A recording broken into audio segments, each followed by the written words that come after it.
رب العالمین والصلاة والسلام علی سید الانبیاء والمرسلین والعاقبۃ للمتقین اما بعد فاعوذ باللہ من الشیطان الرجیم بسم اللہ الرحمن الرحیم فبما رحمۃ من اللہ لنت لہم ولو كنت فظا غلیظ القلب لانفضوا من حولک فاعف عنہم واستغفر لہم وشاورہم فی الامر فَإِذَا عَزَمْتَ فَتَوَكَّلْ عَلَى اللَّهِ إِنَّ اللَّهَ يُحِبُّ الْمُتَوَكِّلِينَ صدق اللہ مولانا العظیم إِنَّ اللَّهَ وَمَلَائِكَتَهُ يُصَلُّونَ عَلَى النَّبِيِّ يَا أَيُّهَا الَّذِينَ آمَنُوا صَلُّوا عَلَيْهِ وَسَلِّمُوا تَسْلِيمًا اللهم صل على سيدنا مولانا محمد وعلى آل سيدنا ومولانا محمد وبارك وسلم وصل عليه صلاة والسلام عليك يا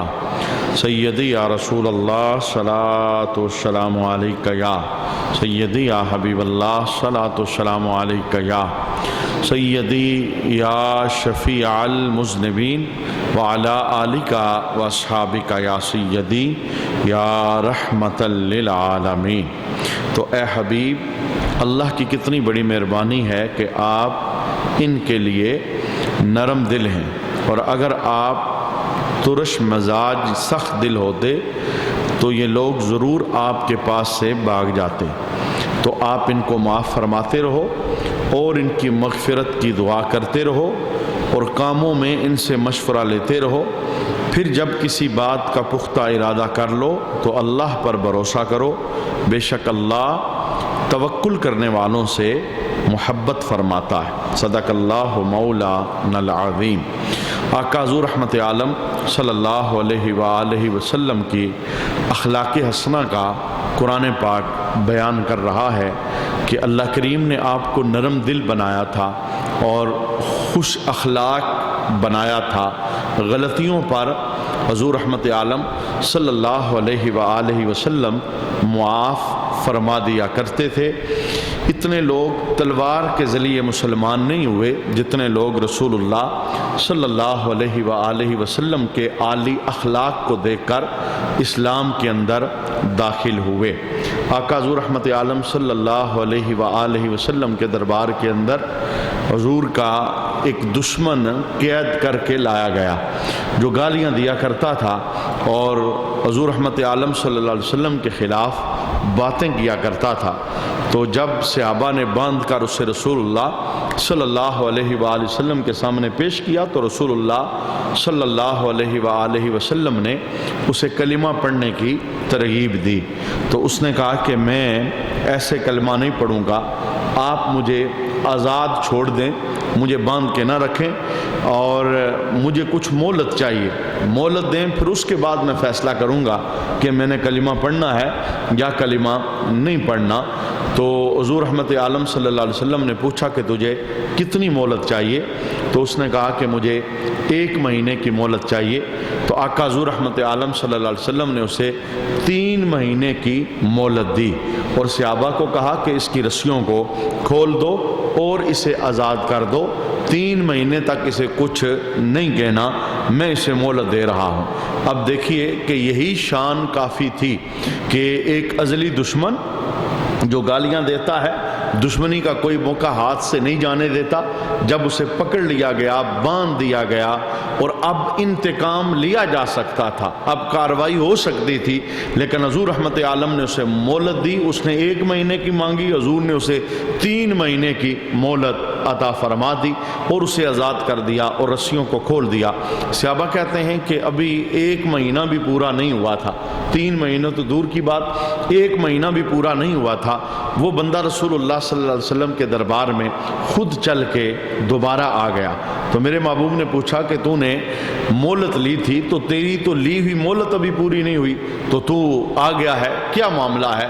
تو اس نے جو جملہ بولا وہ رسول اللہ صلی اللہ علیہ وسلم کے عالی اخلاق کا ایک خوبصورت بیان ہے، اور حضور رحمت عالم کو اللہ نے جو یہ خوبی دی تھی اس کا ایک خوبصورت عکس ہے۔ اس نے کیا جملہ بولا؟ اس نے کہا کہ جب میں یہاں سے گیا تو میں نے دل کے اندر ایک ارادہ کیا تھا کہ میں کریا کریا جاؤں گا، بستی بستی پھروں گا، بندہ بندہ پڑھوں گا، اگر مجھے آپ سے بڑھ کر کوئی مل جائے تو میں اس کا ہاتھ تھام لوں گا اور ساری زندگی میں آپ کا کلمہ نہیں پڑھوں گا۔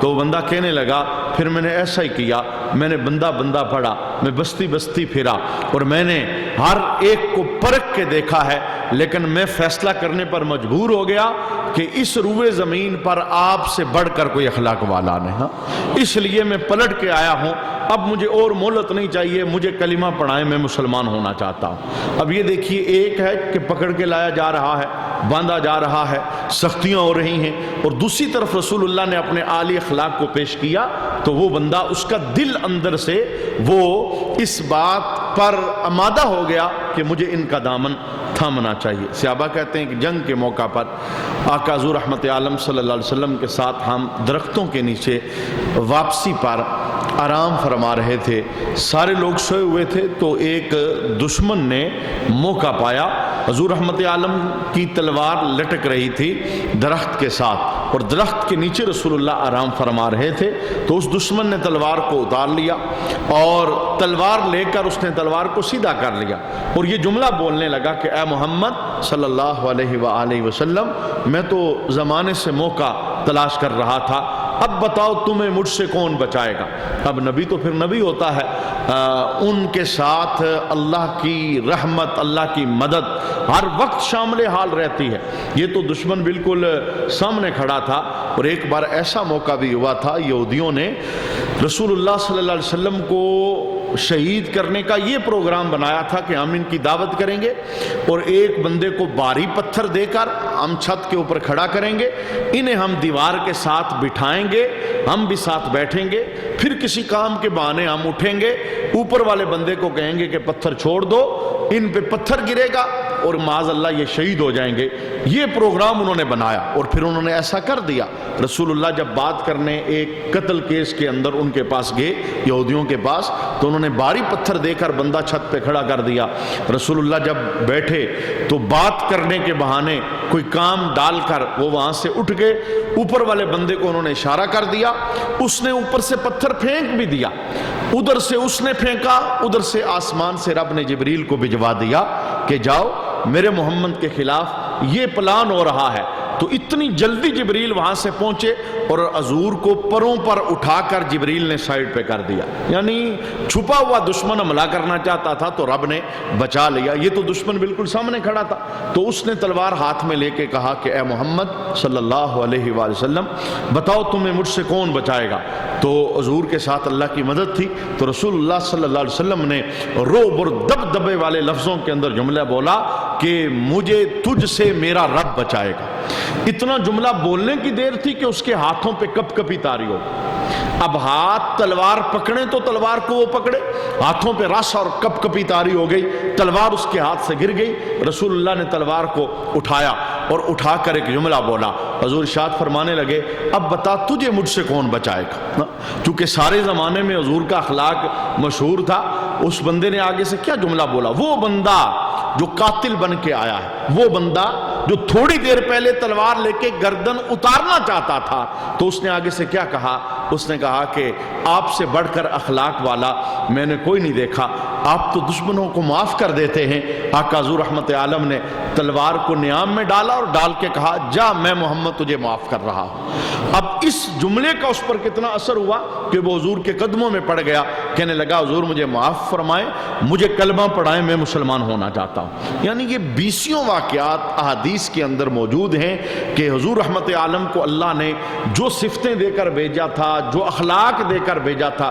اب یہ ابی بن کعب جس کا تذکرہ گزشتہ دروس کے اندر ہم نے سنا کہ یہ غزوہ احد کے اندر 300 بندے لے کے گیا، جنگ چھڑنے لگی تو بندے اس نے بیچ میں سے نکال لیے، اور پھر اس کے بعد بھاگنے میں لوگوں کی اس نے مدد کی، پروپگنڈا کیا، اور مدینے آ کر یہ کہا لوگوں کو کہ اگر ہم نہ جاتے تو نہ مارے جاتے، بڑا نقصان ہو گیا، ہماری بات نہیں مانی گئی۔ یعنی اتنا بڑا یہ منافق تھا۔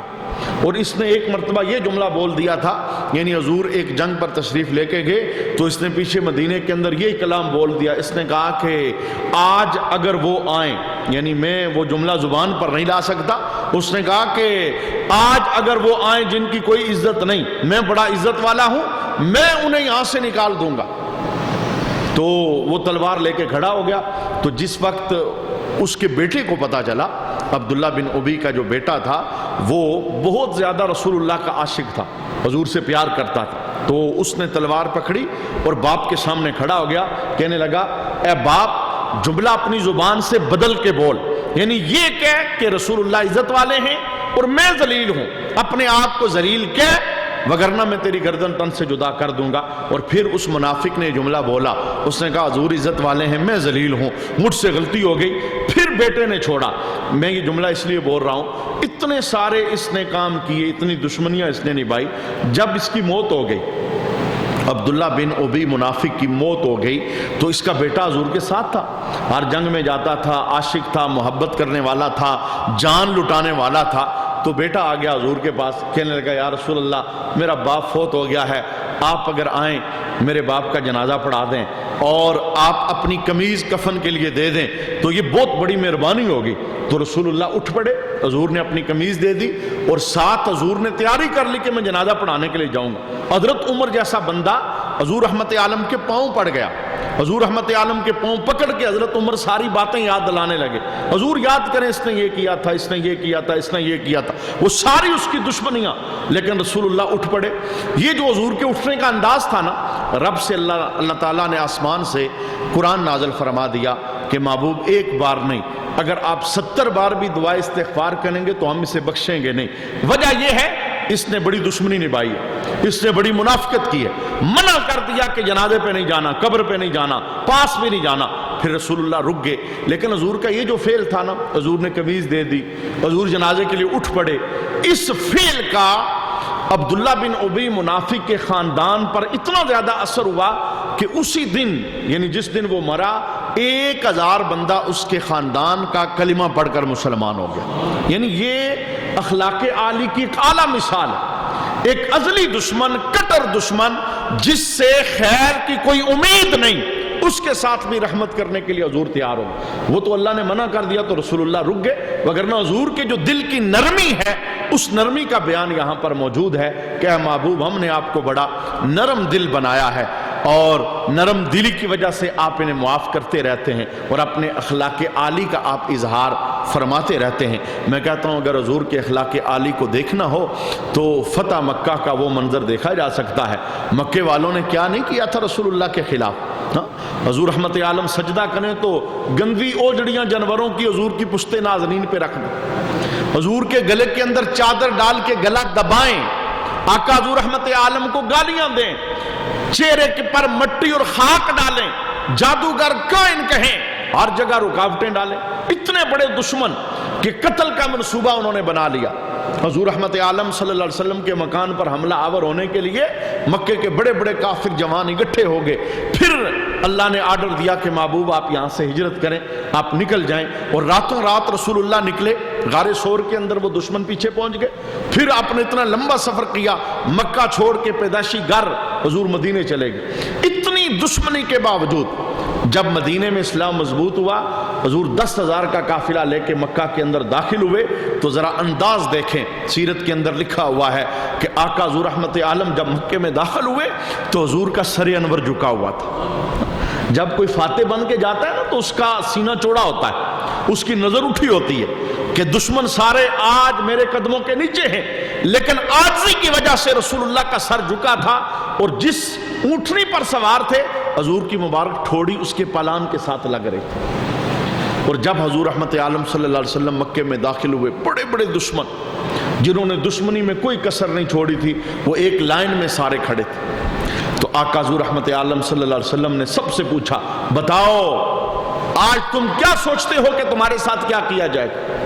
ان سب نے کہا کہ حضور ہم سزا کے مستحق ہیں، ہم نے دشمنی کے اندر کوئی کسر نہیں چھوڑی، لیکن ہم نے ہمیشہ آپ کو رحیم پایا ہے، کریم پایا ہے، شفیق پایا ہے، معاف کرنے والا پایا ہے۔ تو رسول اللہ نے اس موقع پر یہ جملہ بولا تھا، کہا اے مکے کے دشمنوں سنو، آج میں تمہارے ساتھ وہی سلوک کروں گا جو یوسف نے اپنے بھائیوں کے ساتھ کیا تھا، یعنی یوسف نے بھائیوں کو معاف کر دیا، میں محمد بھی تمہیں معاف کر رہا ہوں۔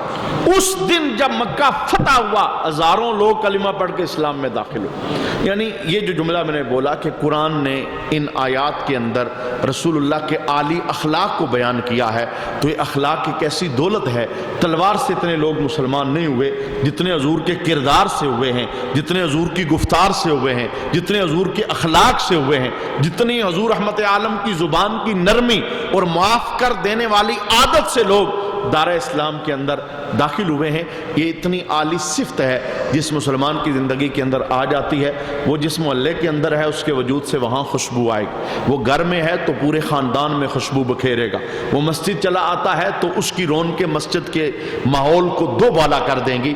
یعنی اخلاق عالی کی دولت یہ ایسی دولت ہے جس کی خاطر رسول اللہ اس دنیا میں جلوہ گر ہوئے۔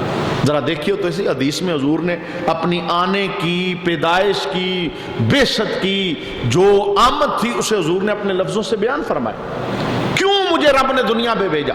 آقا حضور رحمت عالم نے فرمایا بعثت، میں مبعوث کیا گیا، یعنی مجھے دنیا کے اندر بھجوایا گیا۔ کیوں؟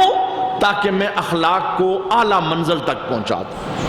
یعنی زمانہ گرا ہوا تھا، انہیں بات کرنے کا ڈنگ نہیں تھا، یہ بچیوں کو زندہ درگور کرتے تھے، ماؤں کی قدر ان کے پاس نہیں تھی، یہ باپوں کو منڈیوں میں بیچا کرتے تھے، یہ بائی کا دشمن بنا ہوا تھا، گالی گلوچ، ننگے طواف کرنا کعبے کا ان کی زندگی کا مشغلہ بن چکا تھا۔ فرمایا میں اس لیے آیا ہوں تاکہ انہیں زمین سے اٹھا کر آسمان کی بلندیاں عطا فرما۔ یعنی اخلاق عالی کی جو صفت ہے، قاری قرآن کے سامنے حضور کے اخلاق کو بیان کر یہ درس دیا جا رہا ہے کہ اپنی زندگی کو اخلاق کے ساتھ مزین کیجئے، اور اپنی زندگی کے اندر اب اخلاق ایک ایسی چیز ہے، نماز 5 گانا ہے، روزہ سالانہ ہے، زکوٰۃ سالانہ ہے، قربانی سالانہ ہے، حج پوری زندگی میں ایک بار ہے، یعنی عبادتوں کا جو لیول ہے، لیکن اخلاق وہ ہے جو لمحہ لمحہ انسان کی زندگی میں، یعنی کوئی لمحہ ایسا نہیں کہ اخلاق والی دولت اس سے انسان جدا ہو سکے۔ تو اللہ کریم ہمیں قرآن کی ان آیات کے صدقے میں اخلاق کا اعلیٰ مرتبہ اور مقام نصیب فرمائے۔ رب کائنات نے محبوب کی ایک اور شان بیان فرمائی ان آیات کے اندر۔ اللہ ارشاد فرماتا ہے کہ اے محبوب وَشَاوِرْهُمْ فِي الْأَمْرِ، کاموں میں ان کے ساتھ مشورہ کرتے رہیں۔ یعنی رسول اللہ چونکہ نبی تھے اور صحابہ حضور کے تابع دار تھے، چلنے والے تھے، ساتھ جنگوں میں جانے والے تھے، تو رب کائنات نے کہا کہ محبوب آپ ان سے مشورہ لیتے رہیں۔ یعنی جو سربراہ ہوتا ہے، بڑا ہوتا ہے کسی گاؤں کا، کسی ملک کا، کسی شہر کا، اسے چاہیے کہ اپنے متحت لوگوں سے مشاورت کرتا رہے۔ مشورے کے اندر بڑی برکت، جو کام مشورے کے ذریعے کیا جاتا ہے اس میں آسمان سے رحمت نازل ہوتی۔ ایک دماغ ہوتا ہے، 10 دماغ ملیں تو معاملے کے اندر تبدیلی ہو سکتی ہے، کمیاں کجیاں دور ہو سکتی ہیں۔ اب رب کو تو مشورے کی حاجت نہیں تھی، باوجود اس کے رب ہو کے انسان کو بناتے ہوئے فرشتوں سے مشورہ لے رہے۔ فرشتوں بتاؤ میں انسان بنانے لگا ہوں، خلیفہ بنانے لگا ہوں، تمہارا کیا مشورہ ہے؟ فرشتوں نے اپنی بساط کے مطابق مشورہ دیا، لیکن رب کائنات نے ایک سنت کو قائم کیا کہ جب رب ہو کے میں مشورہ لے رہا ہوں اور رب ہو کے وَشَاوِرْهُمْ فِي الْأَمْرِ، ان لفظوں سے میں اپنے محبوب کو کہہ رہا ہوں کہ محبوب آپ بھی مشورہ کیا کریں، تو پھر اگر شور بیوی سے کسی کام کا مشورہ کر لے تو شور ہونے والی حیثیت میں کوئی فرق نہیں پڑتا۔ بعض شور ایسے ہوتے ہیں کہتے ہیں میں تو خود مختار ہوں، مجھے تو مشورے کی حاجت ہی نہیں ہے۔ وہ گھر جنتی گھر بن جاتا ہے جب میاں بیوی مشاورت سے فیصلے کرتے ہیں۔ یہ جھگڑے کام پڑتے ہیں، رشتہ داریاں ٹوٹتی ہیں رشتوں کے عنوان پر۔ شور اپنی مرضی چاہتا ہے، بیوی اپنی مرضی چاہتی ہے، ماں اپنے رشتہ داروں میں بچی لے جانا چاہتی ہے، باپ اپنے رشتہ داروں کی طرف کھینچتا ہے۔ اور اگر یہی معاملہ مشاورت سے حل کیا جائے تو گھر کے اندر رحمت معابی ہوگی، کرم ہوگا۔ یہ اصل کے اندر رسول اللہ کو سامنے رکھ کر امت کے ہر فرد کو سمجھایا جا رہا ہے، مشوروں سے اپنے کام کیا کرو، اس میں اللہ تعالیٰ برکت اور رحمت پیدا فرماتا ہے۔ اور پھر ساتھ رب کائنات نے فرمایا کہ محبوب جب مشورے کے بعد کوئی نتیجہ نکال لو، یعنی مشورہ ہوا یہ کام کرنا ہے، نتیجہ نکال لو، تو پھر توکل رب پہ کرو، وہ کام کر ڈالو، اللہ پہ توکل کرو، اللہ اس میدان میں تمہاری مدد فرمائے گا۔ یہ کہانی کون سی بیان ہو رہی ہے؟ غزوہ احد کی، یعنی لڑائی سے پہلے مشورہ ہوا تھا، رسول اللہ نے پوچھا تھا بتاؤ بھئی جنگ کیسے کرنی ہے؟ کچھ نے مشورہ دیا مدینے کے اندر رہ کے کریں گے، کچھ نے مشورہ دیا ہم باہر نکل کے میدان میں جنگ کرتے ہیں۔ تو حضور نے ان کا مشورہ مانا جنہوں نے کہا تھا کہ باہر نکل کے ہم جنگ کرتے ہیں۔ تو حضور رحمت عالم صلی اللہ علیہ وآلہ وسلم کو رب نے فرمایا محبوب جب کوئی مشورہ ہونے کے بعد فیصلہ ہو جائے تو پھر پیچھے قدم نہ ہٹاؤ، پھر آگے بڑھو، رب پر توکل کرو، اللہ تمہاری مدد فرمائے گا۔ حضرت عمران بن حسین رضی اللہ تعالیٰ عنہ آپ اس حدیث کو روایت کرتے ہیں، یعنی توکل کی شان آپ بیان کرتے ہیں کہ کوئی بھی کام مشاورت سے شروع کرو، پھر اللہ کی ذات پہ توکل کرو، اللہ وہاں تمہاری مدد کرے گا اور اس کام کو تکمیل تک پہنچائے گا۔ اس کو بیان کرتے ہوئے حضرت عمران بن حسین کہتے ہیں کہ رسول اللہ صلی اللہ علیہ وسلم نے فرمایا کہ جو اللہ پر بھروسہ کرے تو ہر مشکل میں اللہ اسے کافی ہو جاتا ہے۔ مشورہ کرنے کے بعد بھروسہ رب کی ذات پر کہ میری بیڑی پار اللہ لگائے گا تو اللہ ہر مشکل میں اسے کافی ہو جاتا ہے۔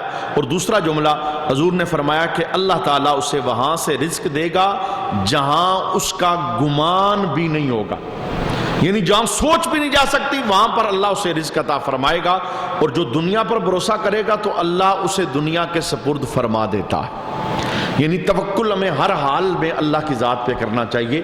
دنیا کے اندر کوئی عہدہ ایسا نہیں کہ جس پر بھروسہ کیا جا سکے۔ صاف حدیث کے لفظ ہیں کہ جو اللہ پر بھروسہ کرتا ہے اللہ مشکلوں میں سے کافی ہو جاتا ہے، اور اللہ وہاں سے روٹی رزق دے گا جہاں سے اس کا گمان بھی نہیں ہوگا۔ اور جس کا بھروسہ دنیا پر ہے تو فرمایا پھر اللہ اسے دنیا کے سپرد کر دیتا ہے، وہ جانے اور دنیا جانے۔ اور دوسری حدیث کے اندر جو ترمذی کی حضرت عمر روایت کرتے ہیں کہ رسول اللہ نے فرمایا اگر اللہ پر جیسے چاہیے ویسے توکل کرو، یعنی جس طرح حق بنتا ہے کہ وہ تمہارا رب ہے تم اس پر توکل کرو، بھروسہ کرو ہر معاملے کے اندر۔ لوگ اس پریشانی کے اندر عبادت ختم کر دیتے ہیں، بچوں کا کیا بنے گا، کاروبار کیسا ہوگا، مستقبل کیسا ہوگا، ان کی شادیاں کیسی ہوں گی، مکان کیسے بنے، یعنی اس سوچ کے اندر رازق کو بلا دیتے ہیں، عبادات سے غافل ہو جاتے ہیں، پنجگانہ نمازیں چھوٹ جاتی ہیں، رب کا گھر بلا دیتے ہیں، فکر یہ ہوتی ہے۔ تو اس حدیث کے اندر اس چیز کو رفع کیا گیا، اٹھایا گیا۔ حضور نے ارشاد فرمایا کہ اگر تم اللہ پر اس طرح بھروسہ کرو جس طرح تمہیں کرنا چاہیے تھا تو اللہ تمہیں ایسے رزق دے جیسے اللہ پرندوں کو رزق عطا فرماتا ہے۔ کیسے؟ فرمایا جب وہ صبح نکلتے ہیں گھر سے بھوکے نکلتے ہیں، شام پلٹ کے آتے ہیں تو ان کا پیٹ بھرا ہوا ہوتا ہے۔ یعنی رب پر بھروسہ اس طرح کرو، اس طرح رب پر یقین رکھو اور اللہ پر توکل کرو جیسے وہ تمہارا مالک ہے، خالق ہے، وہی تمہارا کارساز ہے۔ اگر توکل اس طرح جس طرح ہونا چاہیے کرو گے تو رزق اللہ ویسے دے گا جیسے اللہ پرندوں کو رزق عطا فرماتا ہے۔ اللہ نے ارشاد فرمایا ان ینصرکم اللہ فلا غالب لکم، اگر اللہ تمہاری مدد کرے تو کوئی تم پر غالب نہیں آ سکتا۔ یعنی جس بندے کے ساتھ اللہ کی مدد شامل ہو اسے دنیا کے اندر کوئی مائی کا لال نہیں گرا سکتا۔ یہ وجہ ہے حضرت علی رضی اللہ تعالیٰ عنہ کا یہ مشہور جملہ ہے، آپ ارشاد فرماتے تھے کہ جس بندے کے آسمان بنانے والے رب سے رابطے مضبوط ہوں، زمین کے سارے فرعون دشمن بھی بن جائیں اس کا کچھ نہیں بگاڑ سکتا۔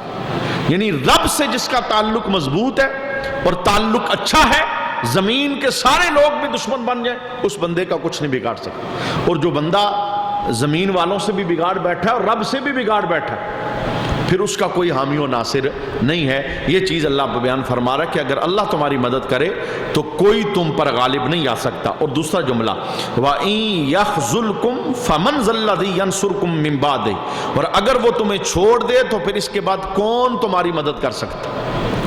رب اگر چھوڑ دے پھر کون تمہاری مدد کرے؟ اللہ اگر مدد کرے تو کوئی تمہیں گرا نہیں سکتا، اور اگر رب چھوڑ دے تو پھر کوئی تمہاری مدد نہیں کر سکتا۔ وَعَلَى اللَّهِ فَلْيَتَوَكَّلِ الْمُؤْمِنُونَ، اور مسلمانوں کو اللہ ہی پر بھروسہ کرنا چاہیے، یعنی توکل اللہ کی ذات پر ہونا چاہیے۔ یہ اصل جنگ کا پس منظر ہی بیان ہو رہا ہے، یعنی احد کے میدان کے اندر مسلمانوں کو ناکامی ہوئی اور بدر کے میدان میں مسلمانوں کو کامیابی ہوئی۔ تو رب کائنات نے کہا کہ کامیابی میں دیتا ہوں، ناکامی میں دیتا ہوں۔ اللہ غالب کرے کوئی گرا نہیں سکتا، اور اگر اللہ گرائے تو کوئی اٹھا نہیں سکتا. یہ اصل طاقت وہ اللہ کی ذات کی ہے. وَمَا كَانَ لِنَبِيٍّ أَن يَغُلَّ، اور کسی نبی کا خیانت کرنا ممکن نہیں، یعنی کوئی نبی خائن نہیں ہو سکتا. وَمَن يَغْلُلْ يَأْتِ بِمَا غَلَّ يَوْمَ الْقِيَامَةِ، اور قیامت کے دن اس چیز کو لے کر آئے گا جس میں بندے نے خیانت کی. خیانت کا عذاب بیان ہو رہا ہے اور کہا جا رہا ہے کہ کسی نبی کے لیے ممکن نہیں کہ وہ خیانت کرے.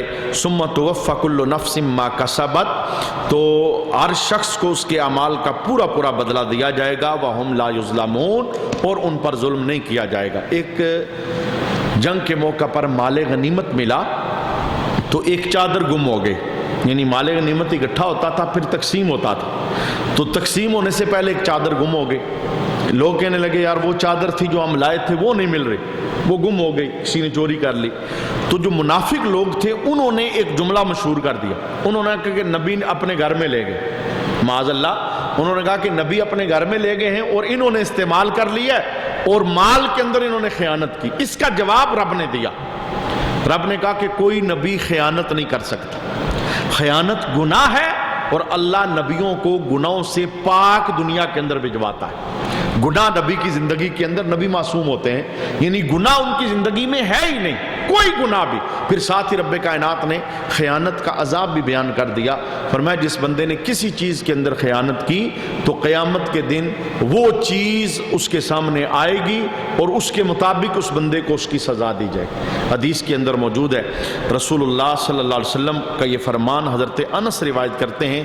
فرمایا جو امانت دار نہیں اس کا ایمان نہیں، اور جس میں وعدے کی پابندی نہیں اس کا کوئی دین نہیں. یعنی امانت داری مسلمان کی شان اور مسلمان کا شیوا ہے. اس کے پاس کسی چیز کی امانت رکھوائی جائے، اسے امین بنایا جائے تو اسے اس کے اندر خیانت نہیں کرنی چاہیے. اس کی وجہ یہ ہے کہ اگر کسی بندے کو پتہ نہیں بھی چلا تو جس رب کا اس نے کلمہ پڑھا ہے، جسے یہ معبود مانتا ہے، اس سے تو کوئی چیز چھپ ہی نہیں سکتی. وہ تو ہر جگہ پہ دیکھ رہا ہے، ہر ایک کو دیکھ رہا ہے، ہر ایک کے کام سے واقف ہے. اور دوسری حدیث حضرت ابو امامہ روایت کرتے ہیں، رسول اللہ نے فرمایا کہ مومن ہر عادت اپنا سکتا ہے، یعنی ہر چیز مومن کی عادت میں آ سکتی ہے، لیکن دو چیزیں کبھی نہیں. کون کون سی؟ فرمایا مومن جھوٹا نہیں ہو سکتا اور مومن خیانت کرنے والا نہیں ہو سکتا. یعنی جو جھوٹا ہے اس کے پاس کامل ایمان نہیں، اور جو خائن ہے اس کے پاس کامل ایمان نہیں ہے. یہ آگے بڑھنے کا دور ہے، یعنی مقابلہ ہے دنیا کے اندر، اور اس دور کے اندر امانت دار بندہ اس کا ملنا بہت مشکل. امانت دار بندہ اور قرآن کی صحبت میں بیٹھنے والے بندے کو امین ہونا چاہیے، یعنی قرآن کا یہ پیغام اپنی زندگی کے اندر لینا چاہیے، پوری زندگی امانت دار بن کر گزارنا. اب دیکھیں یہ 40 سال حضور کی زندگی کی ابتدائی جو محنت تھی وہ کیا تھی؟ نماز نہیں تھی، روزہ نہیں تھا، حج زکوٰۃ، یہ کوئی چیز، عبادتیں تو شروع ہی نہیں ہوئی تھی. ابھی تک چونکہ نبوت کا اعلان ہی نہیں ہوا تھا، نبی تو تھے لیکن اعلان نہیں، کسی کو پتہ ہی نہیں، جو تھا خفیہ خفیہ. تو 40 سال حضور نے کیا کیا؟ حضور نے یہی کیا 40 سال، لوگوں کو اخلاق، کردار، امانت اور صدق کا درس اپنے عمل کے ذریعے دی. یہی وجہ ہے جب پہلا خطبہ حضور نے توحید کا پڑھا عراقی چوٹی پہ تو لوگوں کو کہا کہ لوگوں میں رب کا نبی ہوں، ایک اللہ کی طرف سارے آؤ. تو لوگوں نے سوال کیا آپ ہمیں ایک اللہ کی طرف بلا رہے ہیں، 360 کو آپ جھوٹا کہہ رہے ہیں، آپ کے پاس دلیل کیا ہے؟ تو رسول اللہ نے اس موقع پر جو جواب دیا وہ جواب کیا تھا؟ فرمایا مجھ سے دلیل مانگنے والوں، کیا میں نے تمہارے سامنے زندگی کے 40 سال امانت دار بن کر نہیں گزارے؟ میں امین نہیں ہوں؟ سب نے کہا آپ امین ہیں، آپ نے کبھی خیانت کی نہیں. تو یہ 40 سال حضور کی تبلیغ یہ تھی، جو یہ مسلمان کی بہت بڑی شان ہے کہ یہ امانت دار ہوتا ہے. اس آیت سے ہمیں ایک مسئلہ یہ بھی پتہ چلا کہ نبی گناہوں سے معصوم ہوتے ہیں، ان کی زندگی کے اندر کوئی گناہ نہیں ہوتا. یہ لوگ غلطی کرتے ہیں، یعنی شدید ترین غلطی ہے، اور بعض اوقات اگر ارادے سے کی جائے تو گستاخی کی حد تک پہنچ جاتی ہے. یعنی اپنے گناہوں غلطیوں پر پردہ ڈالنے کے لیے کہتے ہیں کہ کیا ہوا، میں نے کر دیا، آدم نے بھی تو گناہ کیا تھا. تو ہمیں قرآن سے پتہ چلا کہ کوئی نبی گناہ کر سکتا. وہ جو گندم کا دانہ کھایا تھا وہ گناہ نہیں تھا، وہ تو ہم سورہ بقرہ کے ابتدا کے اندر سن چکے. وہ رب کی مشیت تھی، وہ رب کی مرضی تھی کہ رب زمین پر بھیجنا چاہتا تھا. چونکہ زمین کو آباد کرنا تھا، مخلوق بسانی تھی، رسول اللہ کو بھیجنا تھا، وہ تو اللہ کی مرضی تھی، وہ گناہ نہیں تھا، اس لیے کہ نبی کی زندگی میں، نبی کوئی بھی ہو جناب آدم سے رسول اللہ تک، ان کی زندگی میں گناہ نہیں ہوتا، وہ گناہوں سے معصوم ہوتے ہیں، گناہوں سے پاک اور صاف ہوتے ہیں۔ اللہ تعالی ہمیں عمل کی توفیق عطا فرمائے۔ وما علینا الا البلاغ المبین۔